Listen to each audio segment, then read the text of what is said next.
Hello అండి, welcome to my channel సోనీస్ world. ఈరోజైతే village స్టైల్లో టమాటా పచ్చడి అయితే చేస్తున్నాను. అది కూడా పోపు లేకుండా చాలా టేస్టీగా ఎలా రావాలి అనేది ఇప్పుడైతే చూద్దాము. ఇదైతే అన్నంలోకి చపాతీలోకి చాలా బాగుంటుంది. ఇప్పుడైతే ప్రాసెస్లోకి అయితే వెళ్ళిపోదాము. ముందుగా అయితే టమాటాలు అయితే ఈ విధంగా కొంచెం పెద్ద సైజులో తీసుకుని కట్ చేసి పెట్టుకున్నాను. ఇలా ఉన్నా సరే పచ్చడి కదా ఉడికిపోతుంది. ముందుగా టమాటాలన్నీ ఒక గిన్నెలోకి అయితే తీసుకుందాము.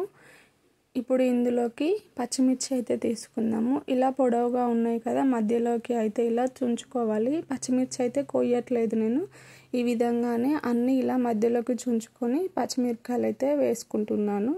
అందులోకి ఇవి ఉడికిపోతాయి టమాటాలతో పాటుగా. ఇలా అన్నీ అయితే వేసుకుంటున్నాను. ఇప్పుడు ఇది తీసుకెళ్ళి స్టవ్ మీద అయితే పెట్టేసుకుందాము. స్టవ్ మీద పెట్టేసుకొని ఇలా కొంచెం వేడైన తర్వాత జీలకర్ర అయితే వేసుకొని కొద్దిగా పసుపు అయితే వేసుకున్నాము.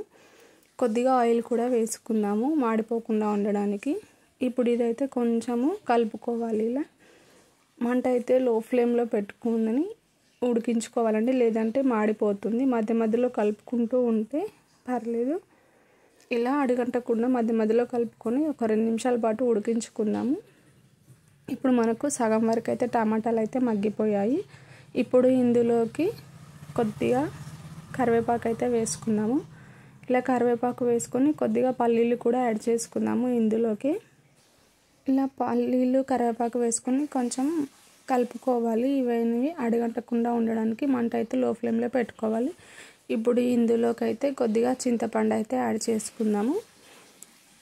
ఇలా చింతపండు వేసుకోవడం ద్వారా పచ్చడి అనేది చాలా టేస్టీగా ఉంటుంది. ఇలా చింతపండు వేసుకొని ఇంకొక 2 నిమిషాలు అయితే మూత పెట్టుకొని ఉడికించుకున్నాం అనుకోండి, టమాటాలు అయితే తొందరగా ఉడికిపోతాయి.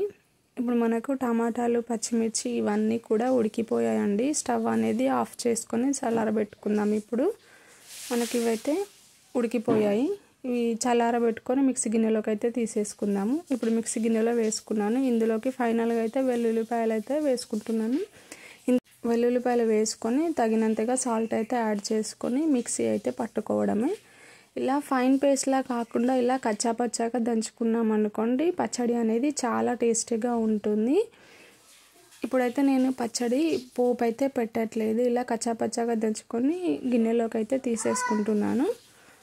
ఇలా గిన్నెలోకి తీసుకున్నాం అనుకోండి, మనకు పచ్చడి అయితే రెడీ అయిపోయినట్లే. మీకు ఇష్టం ఉన్న కనుక పోపు అయితే పెట్టుకోండి, నేనైతే పోపు పెట్టట్లేదు. ఈ వీడియో కనుక నచ్చినట్లయితే ప్లీజ్ సబ్స్క్రైబ్. ఈ వీడియో ఎలా ఉందో కామెంట్లో తెలియజేయండి.